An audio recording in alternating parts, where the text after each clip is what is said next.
Selamat pagi Bapak Ibu dan saudara-saudaraku, apa kabar pagi ini? Harapan dan doa saya kita semua tetap dalam keadaan yang baik, sehat dan tetap semangat dalam anugerah Tuhan kita Yesus Kristus. Senang sekali kita berjumpa kembali pada pagi ini. Kita masih di acara Renungan Pagi edisi 30 Mei 2023. Pagi ini kita sudah tiba di Yohanes pasal 8 ayat 1 sampai ayat yang ke-11. Tetapi Yesus pergi ke Bukit Zaitun. Pagi-pagi benar ia berada lagi di bait Allah dan seluruh rakyat datang kepadanya. Ia duduk dan mengajar mereka. Maka ahli-ahli Taurat dan orang-orang Farisi membawa kepadanya seorang perempuan yang kedapatan berbuat zina. Mereka menempatkan perempuan itu di tengah-tengah lalu berkata kepada Yesus, "Rabi, perempuan ini tertangkap basah ketika ia sedang berbuat zina. Musa dalam hukum Taurat memerintahkan kita untuk melempari perempuan-perempuan yang demikian. Apakah pendapatmu tentang hal itu?" Mereka mengatakan hal itu untuk mencobai dia, supaya mereka memperoleh sesuatu untuk menyalahkannya. Tetapi Yesus membungkuk lalu menulis dengan jarinya di tanah. Dan ketika mereka terus-menerus bertanya kepadanya, ia pun bangkit berdiri lalu berkata kepada mereka, "Barang siapa di antara kamu tidak berdosa, hendaklah ia yang pertama melemparkan batu kepada perempuan itu." Lalu ia membungkuk pula dan menulis di tanah. Tetapi setelah mereka mendengar perkataan itu, pergilah mereka seorang demi seorang, mulai dari yang tertua. Akhirnya tinggallah Yesus seorang diri dengan perempuan itu yang tetap di tempatnya. Lalu Yesus bangkit berdiri dan berkata kepadanya, "Hai perempuan, di manakah mereka? Tidak adakah seorang yang menghukum engkau?" Jawabnya, "Tidak ada, Tuhan." Lalu kata Yesus, "Aku pun tidak menghukum engkau. Pergilah dan jangan berbuat dosa lagi mulai dari sekarang." Berbenah diri. Saudara-saudaraku, jika kita menemui atau mendapatkan seseorang sedang berbuat dosa, apa yang sering kita lakukan? Apakah kita menjauhinya? Mungkin menggosipkannya? Mungkin mendiamkannya? Ataukah kita bawa pergi ke pengadilan? Dalam teks bacaan yang kita baca pada pagi ini, kita menemukan hal serupa terjadi pada satu waktu ketika Tuhan Yesus sedang berada pada bait Allah. Pagi-pagi benar ia sudah ada di bait Allah dan berusaha melayani orang-orang yang datang kepadanya dengan pengajaran-pengajarannya. Namun seketika suasana menjadi kacau, sebab ternyata Yesus didatangi oleh orang-orang Yahudi yang baru saja menemukan dan mendapatkan seorang perempuan sedang berzina dengan orang lain. Dan kita tahu saudara sekalian bahwa orang-orang ini adalah orang-orang yang terus berusaha mencari-cari kesalahan terhadap Yesus supaya ada alasan untuk menghukumnya. Sebab mereka sangat tersinggung mendengarkan pengajaran Yesus pada acara puncak perayaan Pondok Daun. Yesus menjelaskan bahwa barang siapa percaya kepadanya, dari dalam hatinya akan mengalir aliran air hidup. Dan barang siapa mereka yang tidak percaya kepadanya akan mendapatkan penghukuman. Dan respon mereka mendengar pengajaran Yesus itu ternyata terbagi-bagi dalam 3 kelompok. Ada yang tersinggung, ada yang menganggap Yesus sebagai pengajar sesat, ada yang percaya bahwa Yesus adalah Mesias, dan ada pula yang sudah mulai percaya bahwa Yesus adalah Tuhan dan Juru Selamat. Akibat dari puncak pengajaran Yesus inilah mereka semakin kuat ingin membunuh Yesus dan menyingkirkannya.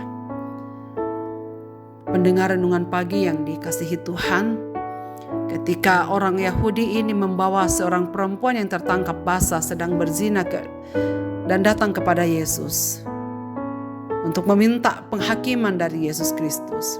Namun sayangnya, karena laki-lakinya tidak dibawa, kita tidak tahu laki-lakinya siapa dan mengapa mereka membawanya pada Yesus untuk kasus itu. Apakah alasan dibalik semua tindakan orang-orang itu?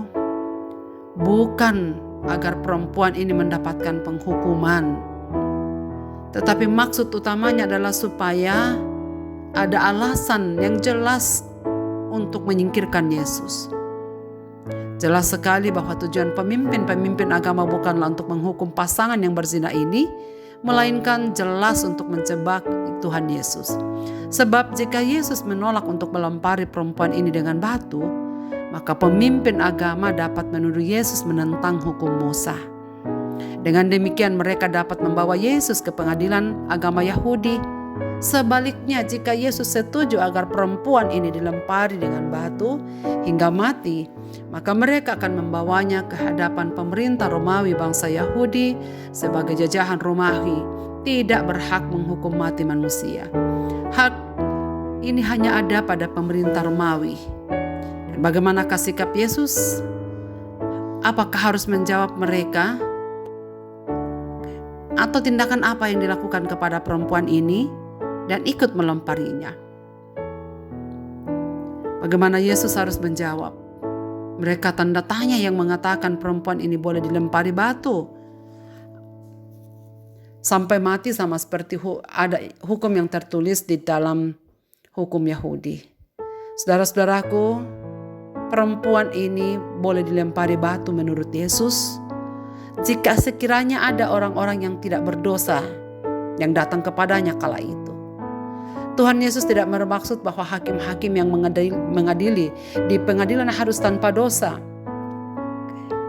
Tetapi Tuhan Yesus mengatakan pernyataan yang keras ini karena ia menuntut agar mereka yang hendak melempari perempuan ini dengan batu jangan pernah terlibat dalam dosa seksual. Dan dari narasi ini kita mendapatkan dua pelajaran penting. Yang pertama, semua manusia berdosa tidak terkecuali bangsa Yahudi yang menganggap diri sebagai manusia yang paling benar dan mereka adalah umat spesial dari Allah. Tindakan Yesus tidak hanya menyelamatkan dirinya dari ahli-ahli Taurat dan orang-orang Farisi, tetapi menyelamatkan wanita yang kedapatan berzina tersebut dari lemparan batu. Orang-orang yang menganggap diri mereka lebih benar dari wanita tersebut. Wajah yang penuh dengan ketakutan yang awalnya ada pada wanita itu berubah menjadi wajah yang penuh rasa syukur. Rasa syukur yang besar itulah yang menjadi kekuatan bagi wanita itu untuk berani meninggalkan perbuatannya yang lama dan menjadi manusia baru serta mengikuti perintah Allah. Pelajaran kedua, saudara sekalian, yang kita terima adalah jika Yesus sama sekali tidak menghukum perempuan ini. Dan Yesus memang sama sekali tak berdosa. Ia tidak meremehkan dosa perempuan ini, melainkan ia memberikan kesempatan kedua kepada perempuan itu agar bertobat. Pendengar renungan pagi, teks ini menyadarkan kita tentang kesombongan yang menganggap diri lebih baik dan menganggap orang lain lebih buruk. Dan karena itu menjadi alasan wajar untuk menghakimi sesama. Manusia memang mudah sekali menghakimi sesamanya daripada introspeksi diri. Tuhan saja sudah menerima orang berdosa dan memberi pengampunan. Mengapa manusia sukar sekali mengampuni sesamanya yang berdosa? Tuhan Yesus memberikan kesempatan pada perempuan ini. Kita pun sebenarnya hidup dalam kesempatan yang Tuhan berikan. Maka jangan sia-siakan jika Tuhan Yesus memberikan kesempatan kepada yang kedua bagi kita. Mari kita segera berbenah diri, semakin hidup sesuai dengan kehendak Kristus. Jauh lebih baik kita mengurusi hubungan pribadi kita dengan Tuhan daripada sibuk menghakimi orang lain. Tapi bukan berarti kita membiarkan orang lain hidup dalam dosa, tetapi dengan cinta kasih kita bimbing untuk datang kepada Yesus Kristus menerima pertobatan. Marilah kita berdoa. Bapa di sorga, terima kasih banyak untuk firman-Mu pada pagi ini. Kami mohon ampun ya Tuhan, karena kadang-kadang tanpa sadar kami menutup hati kami untuk memberi pengampunan kepada orang-orang yang berdosa atau orang-orang yang bersalah kepada kami. Kiranya Tuhan menguatkan kami untuk hidup seperti Kristus, menerima orang-orang berdosa, dan kami tuntun untuk datang kepada Juru Selamat. Ampuni kesombongan rohani kami ya Tuhan, karena kadang-kadang tanpa sadar kami menganggap diri kami lebih baik, lebih suci dari orang-orang lain di sekitar kami.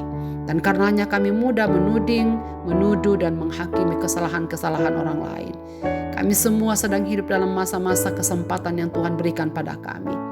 Karena itu Tuhan, biarlah kami menghargai semua waktu itu, semakin tekun memberitakan Injil Yesus Kristus sampai Engkau datang yang kedua kalinya. Ke dalam tangan kasih-Mu Bapa, hamba-Mu menyerahkan semua orang-orang yang sedang susah hati karena berbagai-bagai persoalan hidup. Mereka yang menderita dengan sakit penyakit mereka, ya Tuhan, tolonglah mereka. Engkau adalah Tuhan dan Juru Selamat. Engkau adalah penyelamat jiwa-jiwa mereka. Kiranya Tuhan memberikan jalan keluar supaya mereka boleh sembuh dari sakitnya. Agar mereka tahu bahwa ketika mereka berada pada jalan buntu, tangan-Mu yang datang menopang. Mereka yang sedih karena terpisah dengan orang-orang yang mereka kasihi, hiburkanlah ya Tuhan, supaya mereka menemukan damai sejahtera di dalam Engkau. Lalu tuntunlah kami untuk menjalani hari ini, supaya segenap hidup kami berkenan kepada Tuhan. Di dalam dan demi nama Yesus Kristus Tuhan dan Juru Selamat kami berdoa. Amin. Selamat beraktivitas Bapak, Ibu, dan saudara-saudaraku. Tuhan Yesus memberkati kita sekalian.